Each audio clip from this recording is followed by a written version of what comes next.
Hi there. Today we're going to be drawing a pizza, and my friend here is going to be helping us by telling us what's going on the pizza and what colours to use. That's right. We've drawn a couple of circles using a nice compass and pencil, That's right. and now we're going to talk about what's going in the pizza. Now, do we want to put slices on the pizza? No, thank you. Okay, so what should we do first? Draw mushroom. We need brown. Okay, Even though mushrooms are usually white and stuff. But it's only because we got white paper. You can draw 2 mushrooms, I think. 2 mushrooms. Okay, we can do It's going to that. be a good mushroom. Now, we need some peach for the crust, sort of crunchy part. Right, so what we're going to do, we're going to do a little bit of shading on the outside here. Like this. And we're just going to go all the way around the outside. Like that. Move that onto the camera. There we go. And we're just going to keep doing that. I'm going to spin it round. It's easier to do this way at a slight jaunty angle, I think. Just like that. Because the reason that I'm doing this is that if we do the same thing on the inner line as well, it will give it a slightly 3D effect, hopefully. That's right. Because obviously crusts are normally kind of like cylindrical around the outside of the pizza. So the middle of the crust is higher than the edges. I need to go. So we're just going around that inner line now. Just like this. Just like this. And then after this, there's one more little trick we can try to make it look 3-dimensional. Plus this is quicker than colouring the whole thing in, which would take ages. Yeah. Sometimes it's better to just give the impression of something rather than colouring the whole thing in. So we're just going to go around, For a pizza. join that up. And then What do we think? I think that looks alright. I think that looks quite good. Let me just look for some red for the tomato sauce. Because you have to have tomato sauce on a pizza. That's true. That's true. I think this one's quite pink actually. Let's look. What I might suggest Oh though, look, there's a red one here. we should probably do the tomato sauce last, once we've got all the toppings on. Oh, okay. Let's do cheese first. Cheese. So are we talking about little blobs of cheese? Or Any kind of... Yeah, just do little so sometimes you get that sort of circular cheese, don't you? Yeah, circle cheese. So what we'll do, you're going to make little circles using a compass, which we can then colour in yellow as cheese. So let me just make that pencil a bit further down. There we go. We just go like this. Compass jumped a little bit there, which is not ideal. It's got tricky doing smaller circles, but that's alright, we'll get there. Maybe we could take the compass off to make it more easier. The compass gives us nice circles like that, you see. Helps us practice drawing as well. Yes. Because circles are the hardest thing to draw by hand. I don't think it's that hard actually. When I draw circles, I think that... We'll do one more.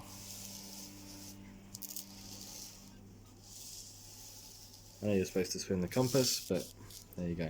Then we'll Right. colour. And you want these to be yellow? Yeah, because cheese is obviously yellow. Yes. Although sometimes it goes a bit orange too. This is quite a nice yellowy orange, so it's quite a warm yellow. So we're just going to give that a quick colouring like this. Then maybe what we can do, if you can find me an orange, we can just do go around the edges in orange again, just to give it a sort of a 3-dimensional vibe. I think the yellow is quite good without the yellow. You're just happy with the yellow? Yeah, but next one is green for the olives. What I'm going to do then, I'm just going to run the yellow around the edge like that to thicken it up, and it'll just give it a nice bit of 3-dimensionality, if that's a word. Nice and quickly. Like this. Couple of little blemishes here and there. We could even do a little bit of brown because cheese goes brown as it cooks. I don't think we should have brown cheese. Here's some green fine. for the olives. Olives. Well, olives are a dark green. Ah, Have you got any dark greens in there? Perfect. Right, we'll do a few olives. I don't really like olives that much, so we won't do too many. So we'll just do a couple of smaller ones. Dot them around. I'll colour them in a sec. A slightly weird long one up there. That's probably enough for olives. And then what we'll do, if I can borrow maybe, yeah, what we'll do, we imagine there's a light source coming this way, so we're just gonna colour these in like this. In fact, we can probably colour the whole thing.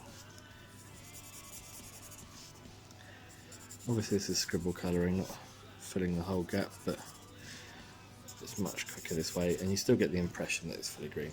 And then with this slightly darker green, we're just going to give it a bit of shading, because we know that obviously olives are slightly round, usually cut in half, but it just gives us a nice bit of depth, like this. Right, that's our olives. What next? tomato sauce. You don't want any more toppings? No thanks. Alright. Do we want to colour the mushrooms in grey, or do you want to leave them white? Just leave them brown but in white. Yeah, alright. So we're probably going to need both. Is that brown, or is that... We'll need the dark red as well, probably. So we'll go with the lighter red first. So again, we're just going to fill the space. We're not going to colour it in all the way. No.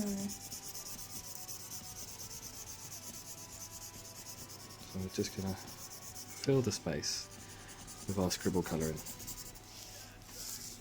Spin it around slightly.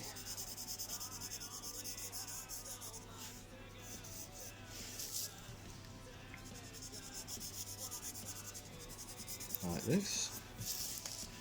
And then a bit like this. And a little fair bit like this.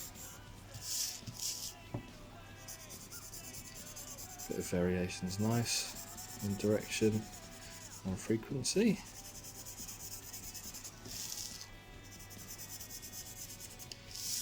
Right, and then what we can do is we're going to take our really dark red, I think it's red, yeah, and we're just going to add some different elements to it. So for a start, we're going to just add a bit more around here. It's almost like purple, but that's alright. Just to give ourselves a bit of a shade. And then we're just going to run this all the way alongside that inner line, where there would be a bit of shade because of the crust. Like that. Alright. So I think all that we need is just to add a little bit of detail and shading now. So if we're deciding that the light's coming this way, there's going to be elements of shadow on all of this stuff. So we're just going to strengthen those there, like that. And then to make sure that the tomato really looks like it's covering, we're going to cross hatch our scribbles by going the opposite way, or perpendicular. So we're going to go like this. Because when you cross hatch, when you get two lines intersecting with each other like this, that make these little boxes, these little squares, it gives the impression of quite dense colour, even though we're not colouring it all in. That's right. And that makes it a bit more interesting to look at, I think. True. I never drawed a pizza before, so it's good that we're learning how to do it. Yeah, and the thing is, like, with drawing and anything like this, it's all about how you do it. Oh, we're getting a bit of background music for our video. There we go, bit of that, bit of that. I mean, I think that looks pretty good. Maybe I'll just go over the outline of those mushrooms again, just to make sure they're nice and clear.